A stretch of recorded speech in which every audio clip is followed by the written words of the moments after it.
Yo guys, andito na naman po tayo para po sa episode 6 ng Baboy Serye.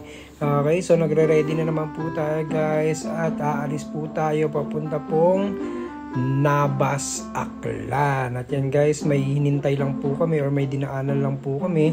At ito na po guys, papunta na po kami guys kung saan po kami ulit kukuha ng baboy. At syempre kasama po namin yung nagturo po sa amin kung saan po kami kukuha ng baboy. So yan guys, yung lugar na yan, yung may-ari po ng baboy, dyan po nakatira mga lodi. At papasok pa po kung saan po yung tangke nila, tangke matawag doon mga lodi, or yung lagayan nila ng baboy. Ayun. So guys, naglalakad po ang aking madeer na nandyan sa harapan na nakabag. At syempre guys, ako na naman po guys ang driver for today's video. And guys, so pumasok na po tayo dyan guys. At ang laki-laki po ng babuyan nila dyan. At syempre, pag malaki po dyan guys, yung babuyan, mabaho din po dyan. Dahil mabaho nga, nandyan muna tayo guys. Distansya muna tayo guys. So yan, tinitingnan natin guys sa malayo yung mga baboy na pipick upin namin for today's video. At syempre guys, di na po natin mapigilan ang ating sarili at lumapit po tayo para maamoy po ang smelly dyan guys. Yan. So makikita nyo dyan guys, mamaya magpupo dyan yung mga baboy guys.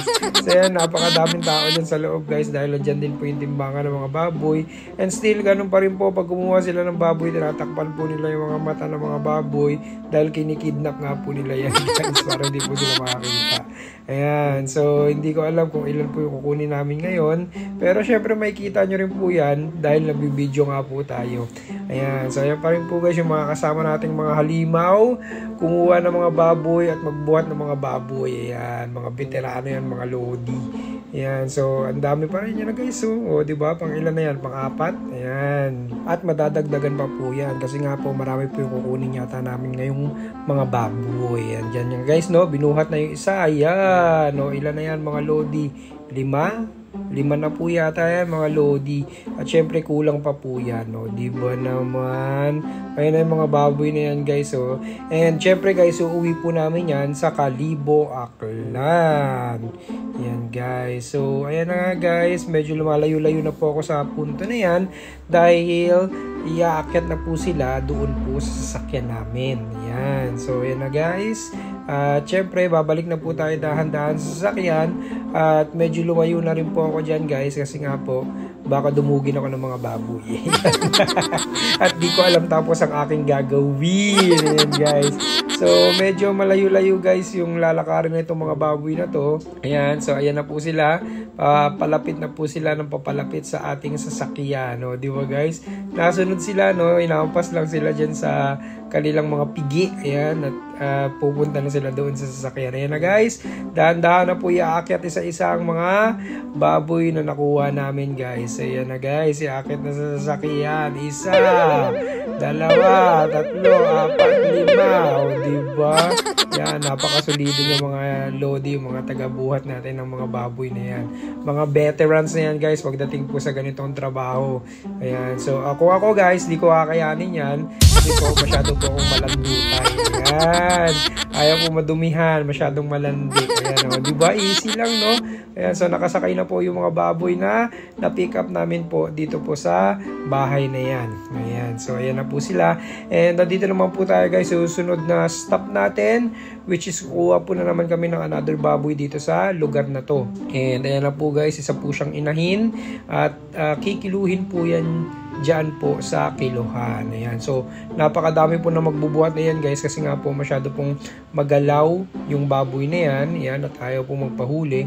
At syempre medyo malaki-laki po siya. Ayan. So, kikiluhin siya and then after yan, ilalagay na rin po sa likod ng sasakyan. Ayan guys, no? Parang gigiba pa nga yung yung bubong. Yay!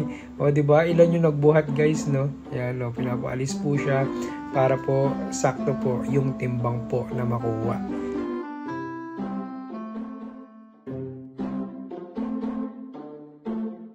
And after matimbang, ayan na, binaba na yung baboy na yan. At maya maya guys, ilalagay na po yan sa likod po ng sasakyan. No? Diba? Ang dami na po namin nakuha ngayong araw na yan. No?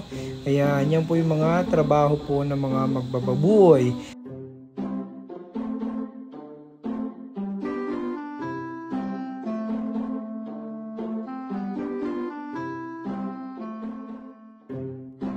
And after malagay yung isa, meron na naman po tayong bagong isa pa guys, na which is mas malaki to guys. So yan guys, hirap na hirap po sila iakyat tong baboy na to dahil nga super laki.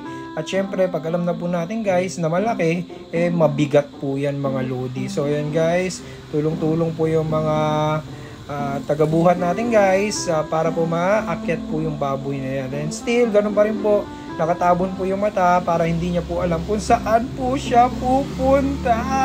Ayan guys, Squid Game yan guys eh. So yan na guys, tinutulak na at nire-ready na rin po yan guys para makaalis na po kami at makapunta po kami sa next stop namin para kumuha ng panibagong baboy. So yan guys, yan na po yung mga nakolekta namin dito po sa lugar na to, dito po sa Maynabas. Ayan.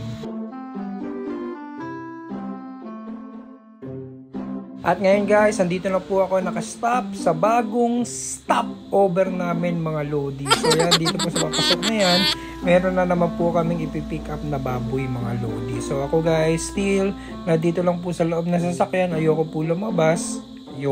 At sa mga punto na yan mga lodi, nandito lang talaga ako guys sa loob ng sasakyan, naghihintay lang po ako. Siyempre nagsa-sound trip na rin po para po hindi po tayo maboring. Bakit nga po ba ayoko lumabas? Kasi nga po guys, naaamoy ko po yung smelly ng mga baboy. Kaya andito lang ako, mas safe na ako dito guys, may aircon pa, di ba? So chill lang muna si Bud's Velocity X while pinaakyat nila yung mga baboy na kinukuha nila dun sa looban.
O yan guys, binuhat na nila, tatlo sila nagbuhat. At syempre guys, dito lang tayo guys. Dito na natin kukunan ng video dahil ayoko nga lumabas. So diba guys, ang utak talaga ni Bud's Velocity. So yan guys, nandiyan na po, napakadami po ng baboy na nakuha namin ngayong araw na ito.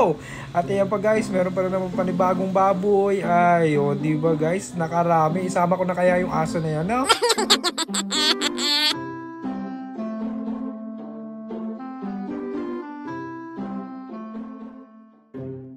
At after nyan guys, pauwi na kami at another 500 pesos for today's video.